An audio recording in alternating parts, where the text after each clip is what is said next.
The next conduct rule, number 15, is you cannot own, edit, press, or you cannot take part in a media, as a government servant, except, of course, with the permission of the government.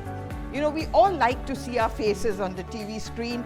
There is a discussion, and we all go there to take part in the discussion.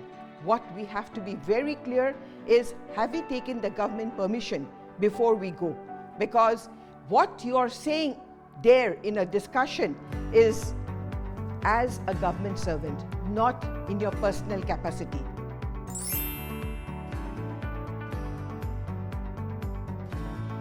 The next, number 16 of the conduct rules, clearly says that you cannot give any evidence against the government in any forum.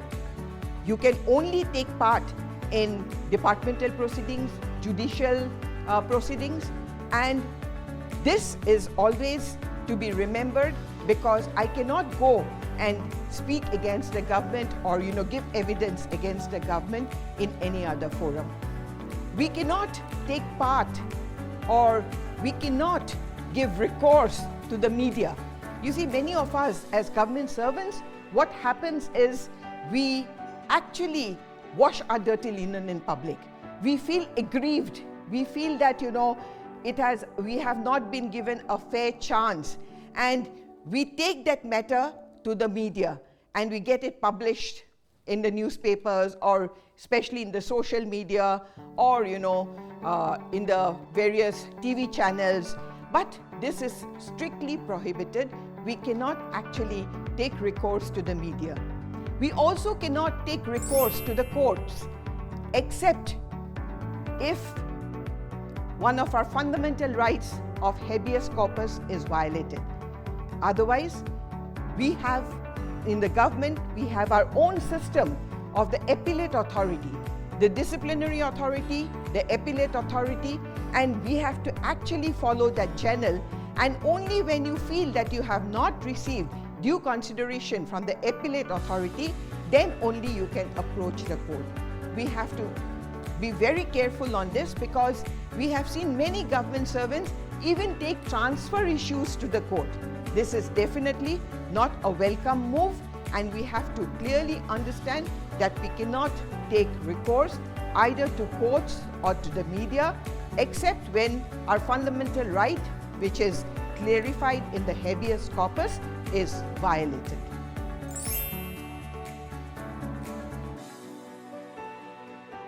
The next, number 17 of your do not, is very important for all of us.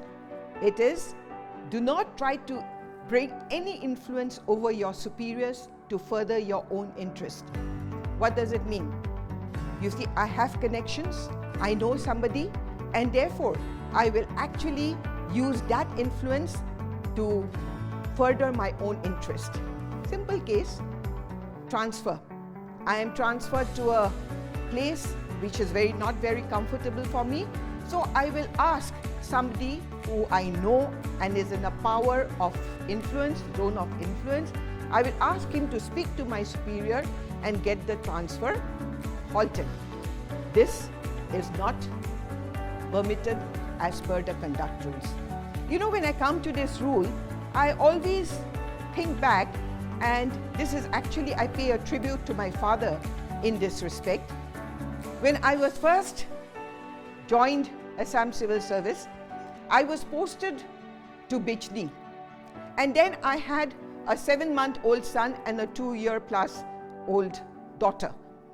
I was devastated. 20-30 years back, Bijni, you can imagine what it was like. And I went up to my father, who was holding a power of influence, and I asked him, can you, make this transfer somewhere else? I still remember the scene so clearly. He was sitting on his chair, he looked at me, and he said in Assamese, Jot dise jua, means wherever you have been posted, go. I will not be there to hold your hand always. He got up from his chair and he walked out of the room.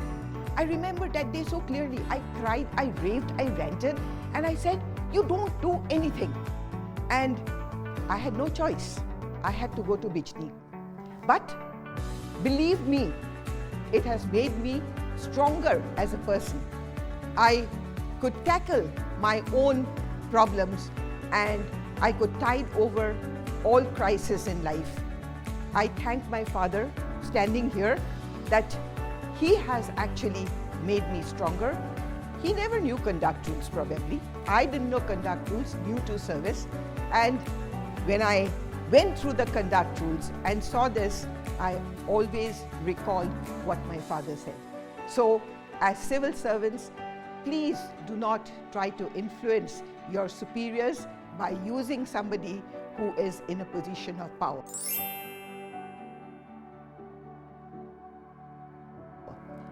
The next conduct rule is not to be a member of any unrecognized association.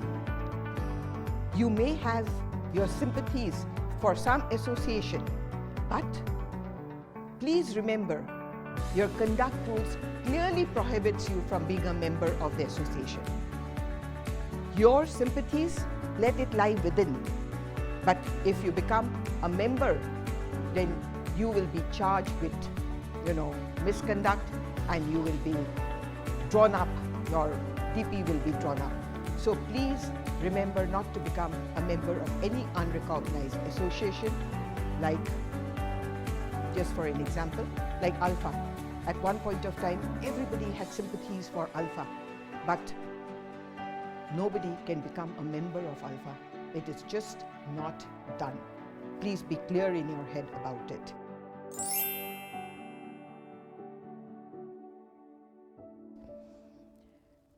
Not be habitually indebted, the next conduct rule.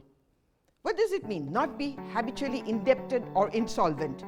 It means as a government servant, I cannot be in debt. Why? People say why? The framers of this conduct rules thought that if you are habitually indebted, then probably you will be much more liable for taking outside money.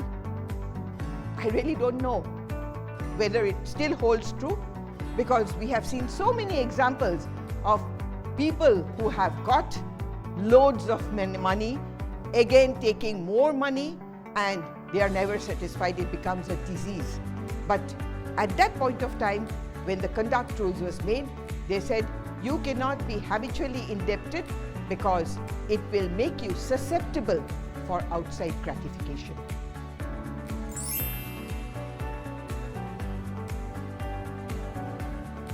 Do not indulge in any sexual harassment cases.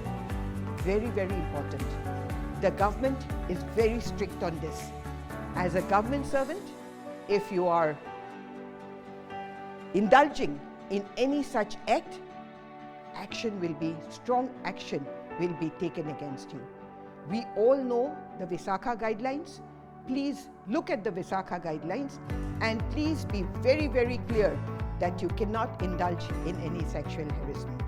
I will end this conduct rules with a short story on sexual harassment, and that is basically when I was actually the administrative officer of this institute, the staff college, we had a director, and he would call me to his office.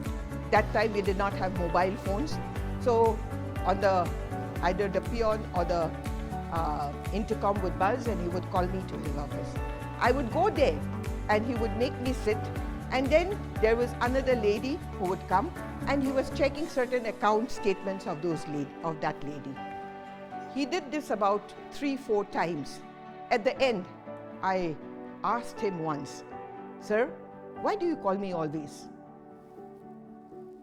The moment I enter, you call this lady and you're checking certain account statements of hers."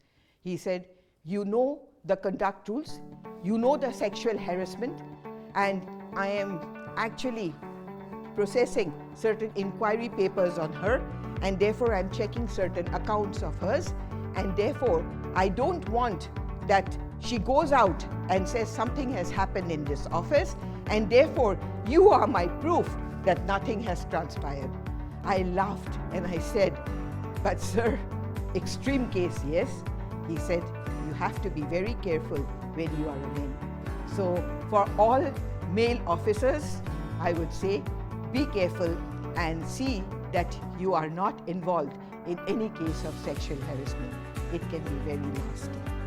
So we have basically discussed the conduct rules today. These conduct rules clearly tell us what to do and what not to do. Remember, it is essential for us as government servants to follow these rules because people look up to us as government servants. They see how we behave, and it is basically when they see how we behave that they will actually either admire us or they will condemn us. So I request you all to go through this rule book. It is very important for you, not only in your official capacity, but in many cases also in your personal life. So friends, we have come to the end of the Assam Civil Service Conduct Rules. I hope you have gained a little bit more information than when you first started to watch this module. This conduct rules is very important for us. We have to follow it. If we do not follow it, it will be termed as a misconduct, and as you all know, we can be charged for misconduct and discipline and appeal rules can be drawn against us. Therefore, very important for us to follow these rules. Friends, if you have enjoyed this video, if you have gained something out of this video, please give us in our feedback form. Thank you.